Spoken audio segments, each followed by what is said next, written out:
Oke, bismillahirrahmanirrahim. Assalamualaikum warahmatullahi wabarakatuh. Kembali Waalaikumsalam lagi warahmatullahi dengan wabarakatuh. saya Halonika Pilapena Handi, dan saya sekarang dengan seorang bintang tamu, yaitu guru sosiologi senior ya, yaitu Nama saya Muhammad Irfan Triawan, pengajar sosiologi kelas 11 dan kelas 12.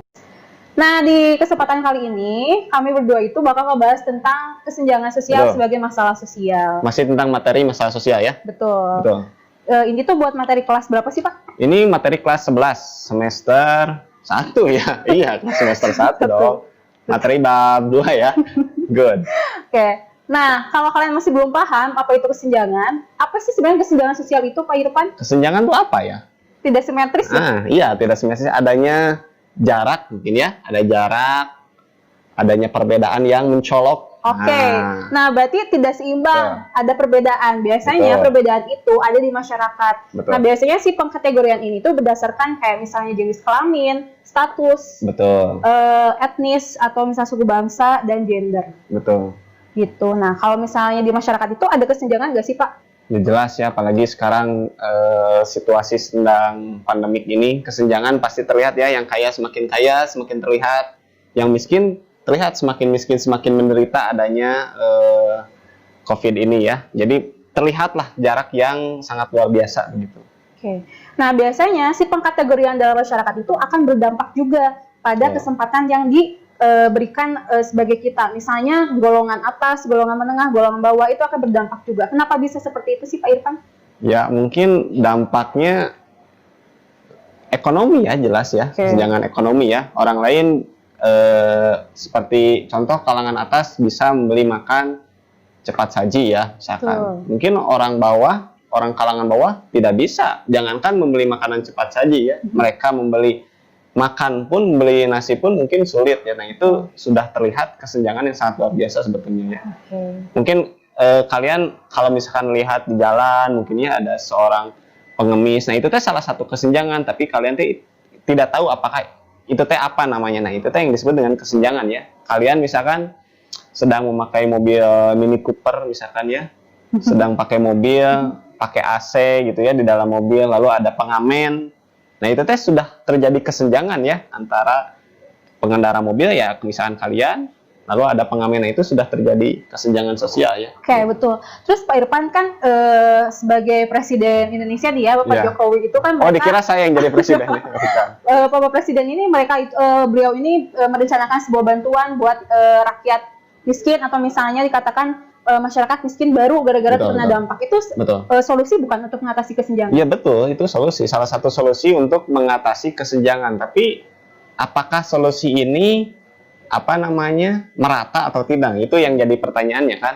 Ini yang jadi pertanyaannya, apakah hal itu merata pembagiannya? Dan kita lihat ya, kalau misalkan kita lihat di berita pembagian misalkan makanan gratis atau misalkan berupa uang, terjadi antrian yang sangat panjang dan berdesak-desakan. Itu kan menjadi salah satu faktor menjadi klaster baru COVID juga. Nah itu ya, mungkin dilemanya seperti itu ya.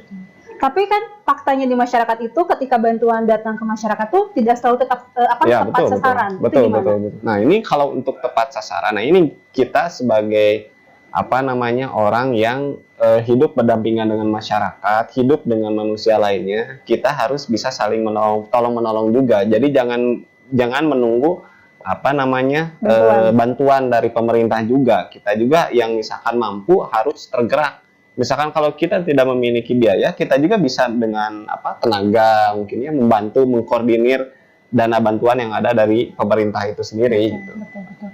Nah, untuk misalnya kan pandemi ini tuh otomatis kita tuh yang paling tersuatnya adalah pendidikan ya Pak Irfan. Betul. Ada kesenjangan juga misalnya kita kan tidak semuanya pulau itu punya infrastruktur yang bagus ya. Untuk yang wilayah 3T misalnya terluar, terdalam, dan lain sebagainya, itu mereka itu fasilitasnya nggak komplit, nggak kayak kita misalnya di Kota Bandung yang fasilitasnya udah bagus. Itu kesenjangan juga nggak sih? Kesenjangan, itu termasuk kesenjangan ya. Jadi tidak hanya di bidang ekonomi saja. Ternyata di Indonesia, kalau cakupannya luas ya Indonesia ya, pendidikan juga sangat timpang. Contoh misalkan kemarin pelaksanaan ujian nasional berbasis komputer, kan kemarin berbasis komputer ya. Jangankan di daerah di Kota Bandung saja, mungkin ada beberapa sekolah yang masih ikut ujian nasionalnya nebeng di sekolah lain betul, gitu. Betul. Itu kan sudah terjadi kesenjangan ya, karena tidak semua warga Kota Bandung juga yang fasilitas pendidikannya sangat baik gitu. Nah, kalau berarti ada bagusnya ya ketika misalnya siswa sekarang itu lebih baiknya bersyukur daripada insecure. Betul. Betul. Itu gimana cara meningkatkan rasa bersyukur kita apalagi di masa pandemi ini gitu. Jangan terlalu banyak main medsos. Betul, gitu. betul. Mungkin kalau untuk siswa ya gimana mau gimana lagi ya, karena memang situasi seperti ini. Kita juga sebetulnya sebagai guru ingin mengharapkan, sebetulnya ingin siswa berada di sekolah ya, belajar di kelas seperti biasa, tapi karena situasi seperti ini memang agak kesulitan kita juga sebagai guru. Nah, ini salah satunya kan dengan adanya kita melakukan wawancara berupa video ini salah satu supaya pembelajaran kita tetap terjadi dua arah gitu, antara siswa dengan guru gitu.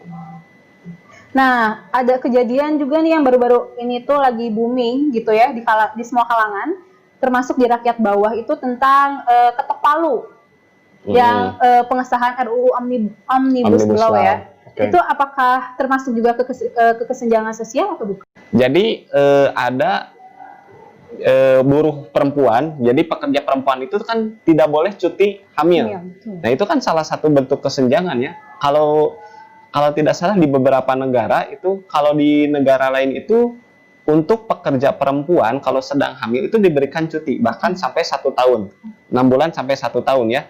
Bahkan tidak hanya perempuannya saja yang cuti, tapi laki-lakinya juga ikut cuti, karena perkembangan anak itu tidak selalu oleh ibunya sendiri, tapi harus bekerja sama dengan ibunya. Nah, ini sangat luar biasa ya.